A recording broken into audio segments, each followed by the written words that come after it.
Salam sejahtera. Okey, teacher akan bincangkan soalan yang pada kelas pagi tadi. Okey, bagi yang tidak sempat nak hadir ke kelas teacher lah. So, kamu tengok kita akan bincangkan soalan-soalan berkaitan dengan ulang kaji kertas 2. Okey, tengok soalan pertama. Okey, soalan dia minta untuk cari nilai A, B, C dan D. So, bagaimana kita nak cari nilai A, B, C, D, A, B, C, D ni? Okey, kita lihat soalan A. Okey, lihat soalan A. Okey, daripada soalan A, teacher nak kamu lihat segitiga ini. Segitiga ini. Okey, pada segitiga ini, okey, maka B ialah tangent. B ialah tangent. Okey, garis ini adalah tangent di B. Garisan AC ni tangent. Okey, maka bila menyentuh paksi titik, okey, tangent ni menyentuh di titik B. Okey, kita akan kaitkan A dengan sudut luaran, iaitu sudut luaran. Okey, ini ialah sudut luaran. Kita tengok tangent ini. Daripada tangent, antara tangent dengan sudut luaran sama dengan sudut dalaman bertentangan. Dalaman bertentangan. Boleh? Maka A sama dengan 38 tambah 40, iaitu 78. Boleh? Okey, seterusnya saya nak kamu lihat bagaimana kita nak jawab soalan B. Okey, soalan B pula kita lihat segitiga ini. Segitiga ini juga menyentuh di titik B. Maka kita dapat kaitkan dia dengan sudut. Sudut antara tangent, ini sudut luaran, sama dengan, okey, sama dengan sudut pedalaman bertentangan. Okey, sudut pedalaman bertentangan. Maka B sama dengan 40 darjah. Boleh? Okey, kita tengok soalan C pula. Okey, untuk cari C, segitiga yang sama dengan A. Okey, C segitiga yang sama dengan A. Okey, di mana C ini kita akan lihat di mana? Ini adalah bertentangan di sini kan, sudut dalaman di sini. Okey, maka sudut luaran, ini sudut luaran. Sudut luaran sama dengan sudut pedalaman bertentangan. Okey, bertentangan. Maka C sama dengan 62. Okey, C sama dengan 62. Seterusnya, kita lihat soalan D. Bagaimana kita nak cari D? D itu satu segitiga yang sama dengan B. Okey, segitiga yang sama dengan B, iaitu segitiga ni lah. Segitiga ni. Okey, maka kita lihat D. D adalah bertentangan daripada sini. Bertentangan kan? Daripada sini. Maka sudut luaran sama dengan dalaman bertentangan. D sama dengan 62 tambah 18. Jawapan dia 67, 80 darjah. Okey, ini soalan untuk pertama. Kita pergi kepada soalan yang kedua. Okey, kita lihat soalan nombor 2. Okey, soalan nombor 2, dia minta cari perimeter bagi seluruh rajah. Okey, arahan soalan yang teacher dah cut off, teacher dah buang soalan dia. Sebenarnya dalam tu dia ada bagi dia ada bagi syarat OST ialah sukuan bulatan. Kita perlukan maklumat ini. Okey, kita perlukan maklumat ini. Apa dia sukuan bulatan? Sukuan tu maksudnya 1/4. Sukuan tu 1/4, iaitu sudut di sini adalah 90 darjah. Sudut di sini ialah 90 darjah. Okey, seterusnya kita terus kepada perimeter. Di sini dia nak cari perimeter bagi seluruh rajah. So, kalau perimeter seluruh rajah, dia adalah inilah panjangnya di sini. PO, OT, TS, SR, AP. Okey, ini ialah perimeter seluruh rajah. Okey, perimeter seluruh rajah. Okey, so kita lihat untuk garis lurus. Garis lurus dulu Okey, PO 14, OT 21. Maka RS berapa? Oleh kerana OI ialah jejari 14, maka RS ialah 7 cm. Okey, seterusnya kita perlu cari lengkuk, panjang lengkuk bagi ST, panjang lengkuk bagi PR. Okey, sebelum kita pergi kepada panjang lengkuk, teacher nak bagi tahulah. Okey, teacher nak buat ulang kaji sedikit. Ini ialah pusat bulatan. Daripada pusat bulatan, kita sambungkan garis lurus ke lilitan. Kita sambungkan garis lurus ke lilitan. Ini ialah jejari, betul? Dan untuk sudut, ini adalah sudut kepada sektor. Kalau teacher lukis balik sektor dia, dia begini. Dia adalah jejari, okey. Dan di sini ialah sudut pada pusat bulatan. Kena ingatlah sudut daripada pusat bulatan. Okey, maka panjang lengkuk bagi sektor. Panjang lengkuk. Okey, formula dia ialah theta per 360. Theta ialah sudut yang dicangkum oleh dua jejari ini. Darab dengan 2 pi J. Ini adalah formula untuk panjang lengkuk. Maka kita cari dulu panjang lengkuk.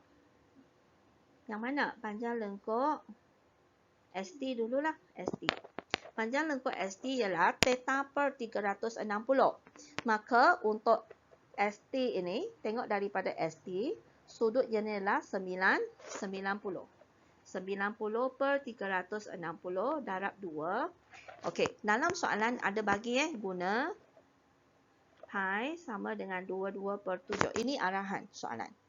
2 pi darab dengan jejari 21. Boleh?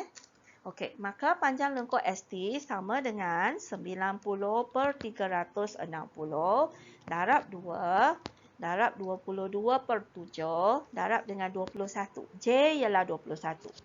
Okey, jawapan dia 33. Seterusnya kita nak cari panjang lengkuk. Panjang lengkuk mana? PR. Okey, kita nak cari panjang lengkuk PR. So, untuk panjang lengkuk PR, sudut yang dicangkum pada pusat bulatan ialah ini. Kita lihat, ini adalah 180. Maka, sudut POR sama dengan berapa? Kita guna 180 tolak 45. Sudut di sini 135. Maka panjang lengkuk adalah 135 bahagi 360 darab 2 darab pi darab dengan R 14. Boleh? Maka kita pun cari panjang lengkuk 135 bahagi 60 darab 2 darab 22 per 7. Kita darab dengan 14. Iaitu 33 juga. Okey. Maka bila kita dah ada panjang lengkuk 33, di sini 33. Maka perimeter seluruh rajah sama dengan, saya mula dengan PO 14 tambah 21 tambah 33 tambah 7 tambah 33. Okey.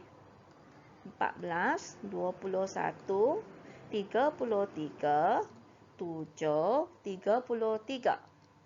Maka perimeter adalah 108 cm. 108 cm. Okey? Okey, kita pergi kepada soalan seterusnya. Okey, ini adalah penaklukan mantik. Penaklukan mantik, tuliskan kontra positif bagi implikasi berikut. Masih ingat kontra positif? Kontra tu bila kita kata ya, dia kata tidak lah. Saya ialah seorang guru. Saya bukan seorang guru. Bila saya kata ya, kontra positif dia kata tidak. Maka kita pun lihat, okey, implikasi dia. Jika sin theta sama dengan 0.5, maka theta ialah 30. Okey, di sini dia kata ya kan? Ya. Theta ialah. Maka kita akan kata tidak. Maka kontra positif dia, kontra positif sama dengan jika sin theta tidak sama dengan 0.5, maka theta bukan 30 darjah. Okey, seterusnya tentukan sama ada kontra positif tersebut benar atau palsu.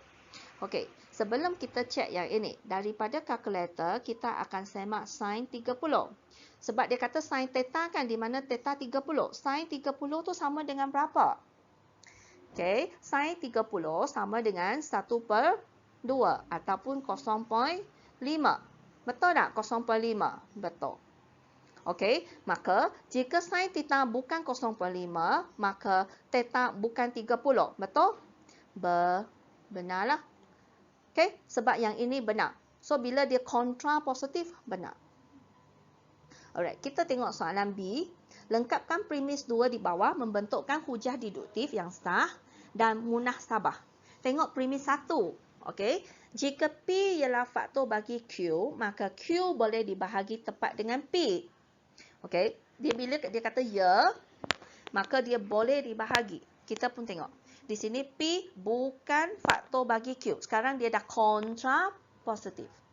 Bila dia kontra positif, P bukan faktor bagi Q, maka apa yang berlaku pada Q? Q tidak boleh dibahagi tepat dengan P. Faham tak? Tengok, ini ialah kontra positif dia. Maka premis 2 adalah kontra positif dia lah. Maka kita pun tulis Q tidak boleh dibahagi tepat dengan P. Boleh? Okey, kita pergi kepada soalan seterusnya. Sudah ha? Boleh faham ha? Alright, next. Buat satu kesimpulan umum secara induktif bagi urutan nombor yang mengikut pola berikut. So, kita pun lihat. Okey, step yang pertama. Step yang pertama ialah sama dengan nombor sebelah kiri. Kadang-kadang dia tulis di sebelah kanan. So, kita kena tengok kalau sebelah dengan nombor, maka kita cancelkan. Batalkan yang depan. Boleh? Step yang kedua ialah kita akan salingkan semua angka ataupun huruf-huruf yang sama, iaitu 3 kurungan tolak 5. Boleh? Okey, step yang ketiga, apa yang kita buat? Okey, saya nak kamu senaraikan daripada pernyataan pertama, daripada yang pertama sehinggalah yang diberi. Okey, di mana kita nak kait dengan 1, 2, 3, 4. Kita senaraikan. Yang pertama ialah 1, yang kedua ialah 4, ketiga ialah 9, keempat ialah 16. Betul? Okey, maka bagaimana kita nak kait dengan 1, 2, 3, 4? Sebab dia memang kena berturut-turut. Dia tak boleh lompat-lompat end dia. Faham tak? Kita nak tahu end dia. Okey, kita nak tahu end dia. Kalau 1 ialah 1, 2 ialah 4, 3, 9, 4, 16. Maksudnya kuasa 2. 1 darab 1, 1. 2 kuasa 2, 4. 3 kuasa 2, 9. 4 kuasa 2, 16. Maksudnya, di sini kita kalau dia ialah n, okey, kalau n, maka dia ialah n kuasa 2. Boleh? Maka kita akan masukkan ini ke dalam bracket. Boleh? Maka yang keempat, kita tengok 3n kuasa 2 tolak 5. Ini jawapan dia. Sebab teacher kata tuliskan balik kan kepada yang berubah. Sekarang kita tengok, apakah itu n? Adakah n tu 1, 4, 9, 16? Bukan. N dia sebab kita dah bubuh dia n kuasa 2 kan? Maka n ialah 1, 2, 3, 4 dan seterusnya. Okey, kena ingat ya, jawapan ini dia mesti datang dengan sepasang. Okey, mesti datang dengan sepasang. Boleh ya? Okey, kita pergi kepada soalan seterusnya. Okey, soalan set. Okey, di mana dia nak pelengkap P kesatuan R. Kalau pelengkap P kesatuan R, teacher nak label dulu dengan nombor 1, 2, 3, 4, 5. Okey, kita pun lihat di sini dia nak apa? Dia nak pelengkap P. Pelengkap P maksudnya selain daripada P, kita tak nak P, iaitu 4 dan 5 kawasan. R, manakala R pula ialah 3 dan 4. Apakah maksud kesatuan? Maksud kesatuan ialah semua masukkan dia, campurkan dia, tambah. Maka kalau pelengkap P tambah dengan R, kita akan dapat kawasan 3, 4 dan 5. Maka kita pun buat lorekkan 3, 4 dan 5.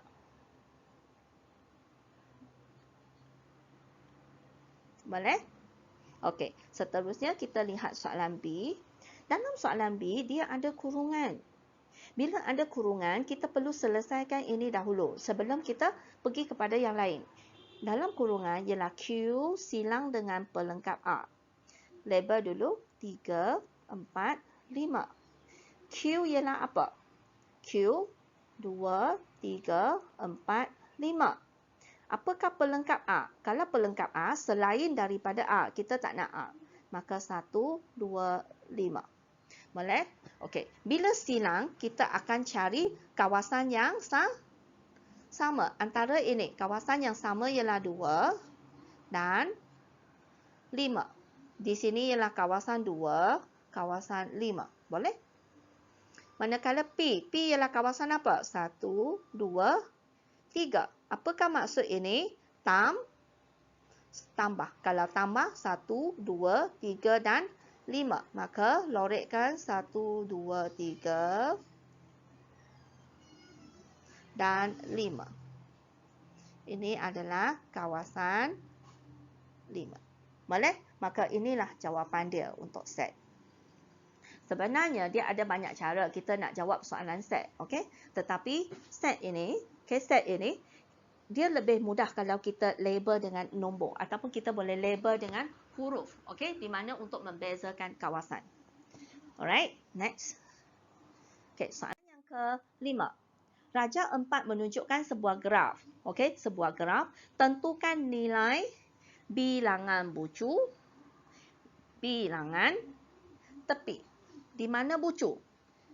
Bagi tahu teacher, di mana bucu dia? Bucu ialah A, B, C, D, E, F. Maka bilangan bucu ialah 1, 2, 3, 4, 5, 6 bucu.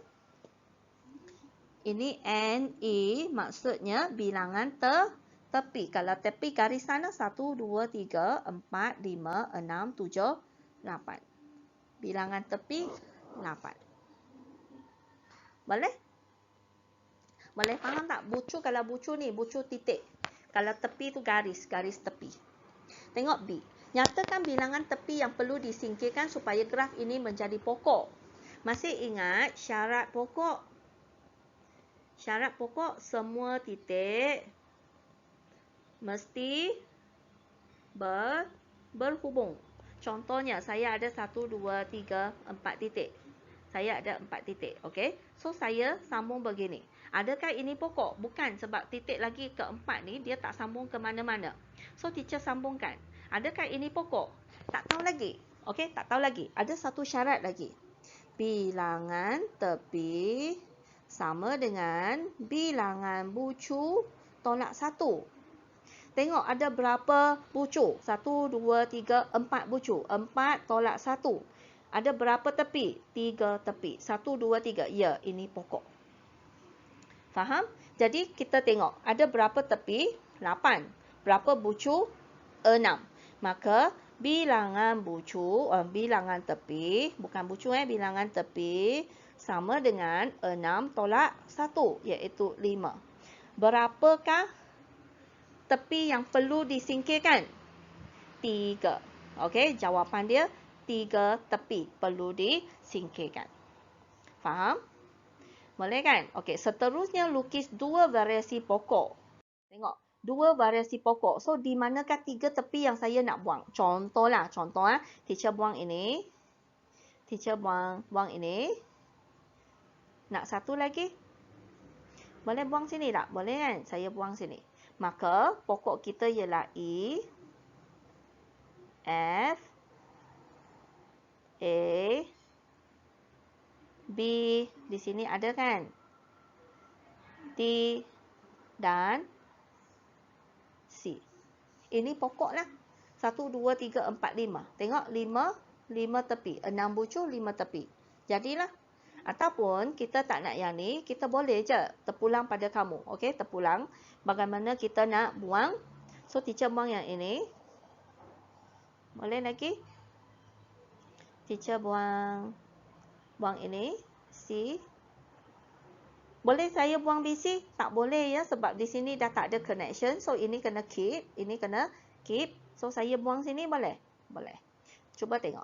Ada E, dia sambung ke D, sambung ke B. Daripada B sambung ke C, ada lagi. Dari D dia sambung ke F, F sambung ke A. Maka ini pokok. Sebenarnya dia ada banyak jenis variasi pokok. Terpulang pada kamu, okey, bagaimana kita nak hapuskan 3 tepi. Tapi dia dengan syarat semua titik mesti connected, mesti bersambung. Okey, satu lagi teacher bagi contoh, kalau kita ada 5 titik. Okey, ini dia sambung dengan ni, dia sambung dengan ni, dan dia sambung begini. Adakah ini titik? Adakah ini pokok? Bukan pokok ya, bukan pokok sebab kita perlu lihat mesti ada laluan untuk sampai. Dia mesti ada laluan untuk sampai. Boleh faham tak? So dia mesti connected. So contohnya saya daripada A, B, C, D, E. Dari A nak pergi E, so saya kena A, B, B, D, D, E. Ataupun A, B, tu je lah. Kalau nak pergi C, A, B, B, C. Boleh? Kalau saya nak daripada E nak pergi C, D, E, D, D, B, B, C. So, dia mesti connected each other. Boleh faham? Okey, kalau boleh, saya rasa setakat ini sahaja perbincangan kita pada hari ini. Okey, untuk soalan seterusnya, kita akan sambung pada kelas seterusnya. Boleh? Alright. So, sekian. Terima kasih.